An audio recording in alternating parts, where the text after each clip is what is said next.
Okay, so after being afraid to post on YouTube for around 5 years, here are the 7 principles which helped me to become a YouTuber in like 90 days. Focus on step 1 instead of step 2 to 100. This is a concept, again, I got from Andrew Kirby, so thank you, mate. Focus on your own step 1, which is for 99.9% of us, literally sitting down with a phone like this and be like, right guys, my first video, that's it.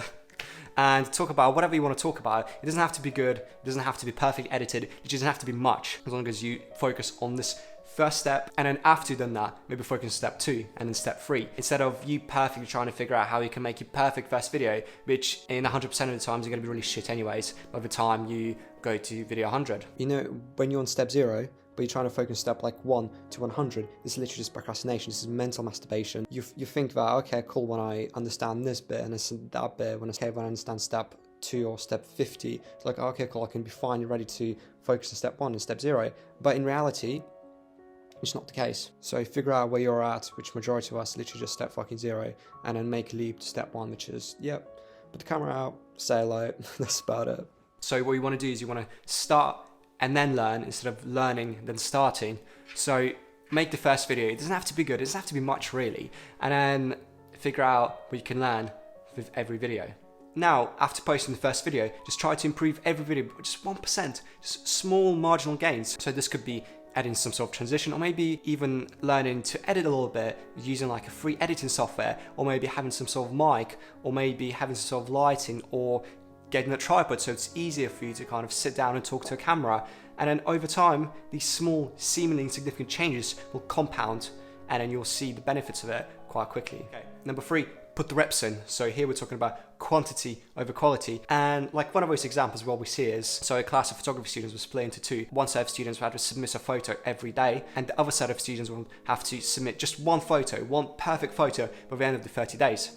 So what actually happened, the group which had to submit a photo every day would practice, would take hundreds of photos, and then every day would just improve a tiny little bit. And not every single one of the photos were good, of course, never going to be, but because they put so many reps in, a handful of those photos were incredible. Now looking at the other group, so they had 30 days for simply just take one photo. So at the start they probably just procrastinated, like, oh okay, cool, deadline so far ahead, I'm not going to bother doing it. So about a week to go, we're like, oh shit, we've got nothing good planned. So by the time we came to submit, they submitted an average looking photo. Here we have an important point, especially at the start. Quantity matters so much more than quality. You don't know what's good, you know what's bad. You only get better for experimenting and putting the reps in.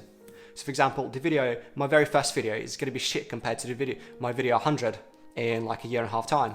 There's a bunch of fundamental skills you simply get better at for putting the reps in, like speaking to a camera, knowing how to edit, knowing how to public speak, knowing how to script, knowing how to make better videos, knowing how to make better hooks, knowing how to provide more information, provide more value, and just kind of like stuff like that you only get better at for doing more reps. And like one important thing here, you probably want to have some sort of reflection practice of, okay, cool, this is what went well in this video, this is what didn't, okay, here's how I'm going to improve by 1% for the next video. And another thing to note here, the progress will not be linear, it won't simply just go like this. You're going to improve a little bit and then get worse and improve, get worse. It's going to be basically zigzagging your way to the top.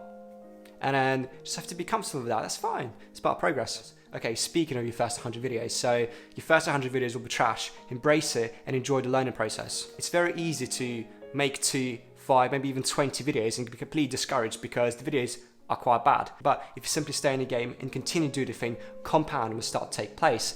So after a while, the results you're getting will start to go parabolic and start to compound exponentially. Everything you have to do is just stay in the game for long enough. So for me, the goal I set myself is 100 videos, but I think it's not even really enough. So I'm probably going to kind of put it back to about 200 videos. But first 100 videos, I don't really care what kind of videos I make, good or bad. I'm going to upload something every week, more or less. I want to try and make about 50 videos per year. And then after a while, I have some sort of reflection, because it's very easy to kind of get discouraged and just give up when you're originally not very good at whatever you're doing. But okay, original ideas are not a thing. What you have to know that there's no unique messages, but unique messengers.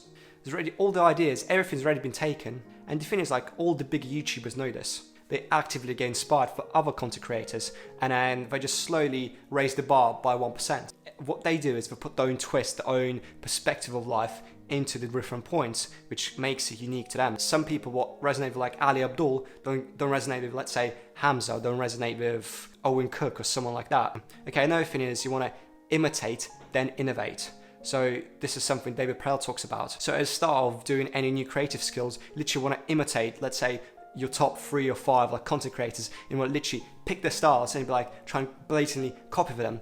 But through the process of you failing to copy them, after a while, your own style actually emerges. Here's another good quote. There's nothing new under the sun. We're all trying to sell the same sunlight. It just depends what lens we see the sunlight through. Basically, as long as you say the message in your own voice, that itself is originality. Point number 6, be a guide, not a guru.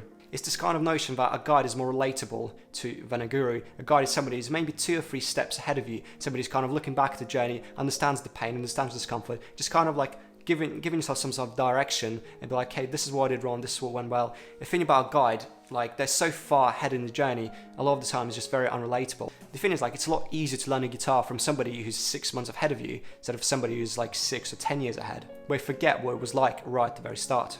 Yeah, and coming back to a point of like people rather learn from a friend who's just a couple of steps ahead of them instead of just some salesy, slimy guru who's been doing it for like so long. Point number 7, have fun with it. The thing is, the more difficult you make something, the less likely this is going to be done. If you ask yourself, what would it look like if it were easy? What would it look like if it was effortless? And then everything you do with it, just kind of approach in that kind of mindset. This is something I got from Tim Ferriss, I think. Don't suck the life out of an activity, just enjoy it. Always ask yourself, what would it look like if it was easy? Okay guys, thanks so much for watching. If I know what I learned from making my first 20 YouTube videos, I actually got a video about it right here. Otherwise, I'll see you again next week. Bye.